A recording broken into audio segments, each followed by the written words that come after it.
नमस्कार दोस्तों, मैं डॉक्टर रुपेंद्र आप सभी लोगों का अपने चैनल डॉक्टर रुपेंद्राज होम्योपैथी में स्वागत करता हूं। दोस्तों, आज हम लोग बहुत ही इम्पोर्टेंट टॉपिक OSMF यानी कि ओरल सबम्यूकस फाइब्रोसिस के बारे में जानेंगे, जिसको भी आम भाषा में मुंह का ठीक से ना खुल पाना या मुंह खोलने में दिक्कत होना कहते हैं। इस वीडियो में आप लोग जानेंगे कि ओरल सबम्यूकस फाइब्रोसिस क्या होता है, इसके होने के क्या कारण होते हैं, इसकी कितनी स्टेजेस होती हैं, अगर किसी को OSMF की समस्या है तो वो कैसे पहचान सकते हैं, या OSMF की समस्या में सिम्टम या लक्षण क्या होते हैं। इसके साथ में इस वीडियो में आप लोग जानेंगे कि अगर किसी को ये समस्या है तो उसको डेली रूटीन में मेडिसिन के साथ क्या क्या एक्सरसाइज करनी चाहिए। और दोस्तों, वीडियो के आखिरी में आप लोग जानेंगे कि ओरल सबम्यूकस फाइब्रोसिस की समस्या को ख़त्म करने के लिए होम्योपैथी में कौन कौन सी दवाइयाँ इस्तेमाल की जाती हैं। दोस्तों, ये वीडियो बहुत इन्फॉर्मेटिव होने वाला है। आप लोगों से रिक्वेस्ट है कि अगर वीडियो पसंद आए तो प्लीज़ वीडियो को लाइक शेयर करके चैनल को जरूर सब्सक्राइब कर लीजिएगा और बेल आइकन को जरूर प्रेस कर लीजिएगा। दोस्तों, सबसे पहले आप लोग जाने कि OSMF यानी कि ओरल सबम्यूकस फाइब्रोसिस क्या होता है। ओरल का मतलब होता है मुंह के अंदर, सबम्यूकस का मतलब होता है मुंह के अंदर की जो स्किन होती है, जिसको कि म्यूकोसा कहते हैं, और उस म्यूकोसा के पीछे जो इलास्टिक टिश्यू या लचीले टिश्यू होते हैं। यानी कि सबम्यूकस का मतलब होता है म्यूकोसा के पीछे के इलास्टिक टिश्यू, और फाइब्रोसिस का मतलब होता है उस जगह की स्किन में कठोरता आना या रिजिडिटी आना, यानी कि उस जगह की स्किन में इलास्टिसिटी कम हो जाना।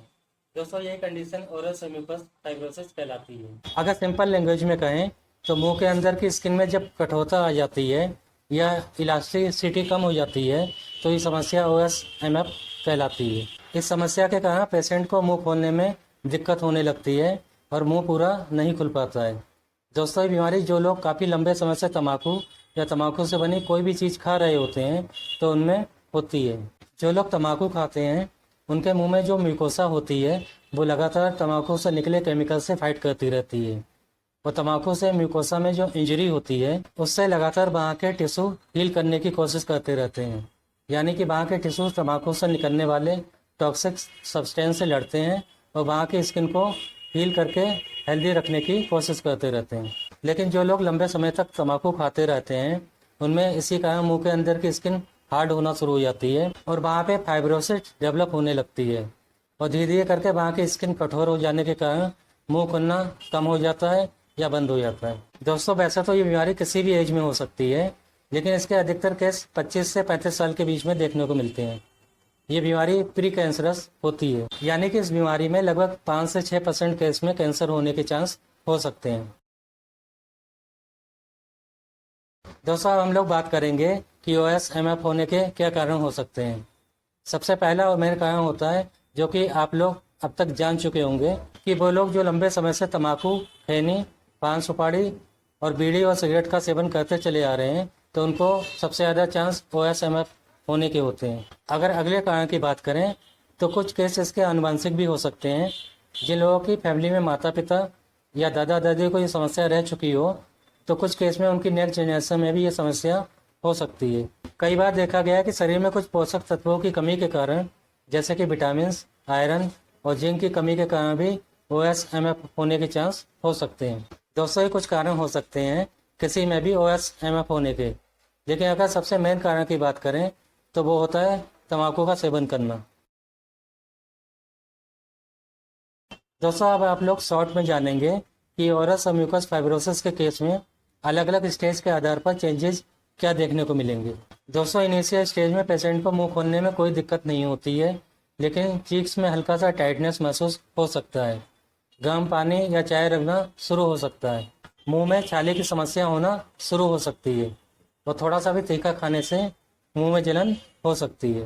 दोस्तों, अगर आप लोग तंबाकू या गुटखा या फिर पान सुपारी खाते हैं और ये दिक्कत आप लोगों को होना शुरू हो गई है तो आप लोग इस चीज़ को अभी समझ लें और तंबाकू या पान मसाला खाना तुरंत छोड़ दें, क्योंकि इस स्टेज में अगर आप लोग तंबाकू की हैबिट छोड़ देते हैं तो आप लोग इस समस्या से बच सकते हैं। अगली स्टेज में ब्लेंचिंग होना शुरू हो जाती है, यानी कि ओरल म्यूकोसा में सफ़ेद रंग की लेयर या परत सी दिखाई देने लगती है, मुंह में छाले हो सकते हैं। मोस्टली केस में मुंह की ओपनिंग में कोई ज़्यादा फर्क नहीं पड़ता है। अगर अगली स्टेज की बात करें तो माउथ ओपनिंग या मुंह का फुलना कम होने लगता है। मुंह की म्यूकोसा में स्टिफनेस या कठोरता आने लगती है। और अगर एडवांस स्टेज की बात करें तो पेशेंट की माउथ ओपनिंग एक फिंगर के बराबर रह जाती है। किसी किसी केस में पेशेंट का एक उंगली के बराबर भी मुंह नहीं खुल पाता है। इसके कारण पेशेंट को अपने दांत साफ करने में दिक्कत आने लगती है और दांत खराब होना शुरू हो सकते हैं। पेशेंट के मुंह में सलाइवा का सिक्रेशन कम होने लगता है, मुंह में दर्द हो सकता है, खाना खाने में दिक्कत हो सकती है। उसके साथ में पेशेंट को कभी कभी बोलने में भी दिक्कत हो सकती है। दोस्तों, ओरस म्यूकस फाइब्रोसिस की समस्या किसी को अचानक से नहीं होती है। ये बीमारी जो लोग काफ़ी लंबे समय से गुटखा, सुपारी या पान मसाला खा रहे होते हैं उनमें धीरे धीरे प्रोग्रेस करती है। इसमें शुरुआत में पेशेंट को कोई दिक्कत नहीं होती है, लेकिन जैसे जैसे समय बीतता है पेशेंट की माउथ ओपनिंग में दिक्कत होना शुरू हो जाती है। पहले जिनका मुंह 4 उंगली के बराबर खुलता था तो देखेंगे कि धीरे धीरे करके 3 उंगली और फिर 2 उंगली के बराबर मुंह खुल पा रहा है। और एक समय ऐसा आ जाता है कि माउथ ओपनिंग बस 1 उंगली के बराबर या इससे भी कम रह जाती है। तो दोस्तों, इस समस्या को आप लोग शुरू में ही समझ लें और तम्बाकू या तम्बाकू से बनी कोई भी चीज़, चाहे वो सादी सुपारी ही क्यों ना हो, आप लोग खाना बिल्कुल बंद कर दें। दोस्तों, अब आप लोग OSMF की समस्या में कुछ लक्षणों को जानेंगे, जिसमें कि काफ़ी कुछ आप लोग अब तक जान चुके होंगे। इस समस्या में पेशेंट के मुंह में बार बार छाले होने लगते हैं, मुंह सूखना शुरू हो सकता है, मुंह के अंदर की म्यूकोसा धीरे धीरे करके कठोर होने लगती है और अगर उसको उंगली से टच करके देखें तो अंदर की स्किन सॉफ्ट ना होकर टाइट होने लगती है। ये बीमारी पेशेंट के मुंह के पिछले हिस्से से स्टार्ट होती है और धीरे धीरे करके पूरे मुंह में फैलने लगती है। पेशेंट को मुंह खोलने में धीरे धीरे करके समस्या बढ़ना शुरू हो जाती है। थोड़ा सा भी तीखा खाने से उनके मुंह में काफ़ी जलन होने लगती है। समय के साथ साथ पेशेंट के मुंह के पिछले भाग में एक लटकता हुआ स्ट्रक्चर, जैसे कि यूबुला बोलते हैं, वो छोटा होना शुरू हो जाता है और सिकुड़ जाता है। पेशेंट के होंठ पतले और कठोर होना शुरू हो जाते हैं। कई बार कान में दर्द और सुनने में दिक्कत भी देखने को मिलती है। कई केस में जब पेशेंट बोलता है तो उसके नाक से आवाज़ आना शुरू हो जाती है। जब पेशेंट की समस्या ज़्यादा बढ़ जाती है तो मुंह की मसल्स काफ़ी टाइट होने के कारण मुंह ठीक से नहीं खुल पाता है और पेशेंट की जीभ पूरी तरीके से बाहर नहीं निकल पाती है। तो दोस्तों, ये कुछ सिम्टम होते हैं जो कि OSMF की समस्या में देखने को मिलते हैं। दोस्तों, ओरस म्यूकस फाइब्रोसिस क्योंकि धीरे धीरे फैलने वाली बीमारी है और लंबे समय से तम्बाकू या सुपारी खाने के कारण होती है, इसलिए इसके लिए पेशेंट को काफ़ी धैर्य रखकर अपना इलाज करवाना चाहिए। क्योंकि यह समस्या जैसे धीरे धीरे करके बढ़ती है तो उसको सही होने में भी कुछ समय लग सकता है। दवाइयों के साथ में आप लोग कुछ एक्सरसाइज कर सकते हैं, जैसे कि आइसक्रीम स्टिक एक्सरसाइज, जिसमें कि आपको शुरुआत में जितनी स्टिक्स आपके मुंह में जाती हैं उनको लेना है, लगभग 10-15 सेकंड तक मुंह में रखना है। अगले दिन से आपको अपने मुंह के खुलने के हिसाब से एक एक स्टिक बढ़ाते जाना है। दोस्तों, लेकिन इस चीज़ का आप लोगों को बहुत ज़्यादा ध्यान रखना है कि आप लोग जबरदस्ती स्टिक को ना बढ़ाएं। और जब आपका होम्योपैथिक ट्रीटमेंट शुरू हो चुका हो तो उसके कुछ समय बाद से इस एक्सरसाइज को अपने डॉक्टर की देख रेख में करें। दोस्तों, मुंह के लिए अगली एक्सरसाइज है बैलून एक्सरसाइज। इस एक्सरसाइज में आप लोगों को बैलून फुलाना होता है। इस एक्सरसाइज के कारण आप लोगों की चीक्स की जो मसल्स होती हैं उसमें स्ट्रेचिंग होती है और धीरे धीरे करके वहाँ की मसल्स रिलैक्स होने लगती हैं।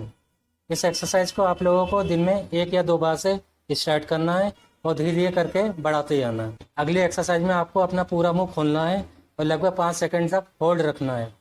ऐसा आपको शुरुआत में 2 या 3 बार करना है और धीरे धीरे करके इसको बढ़ाते जाना है। दोस्तों, इस चीज़ को आप लोगों को ध्यान रखना है कि ये सभी एक्सरसाइज आपको जबरदस्ती नहीं करनी है। आपको तभी तक करनी है जब तक आपकी मुंह की मसल्स में दर्द ना हो पाए।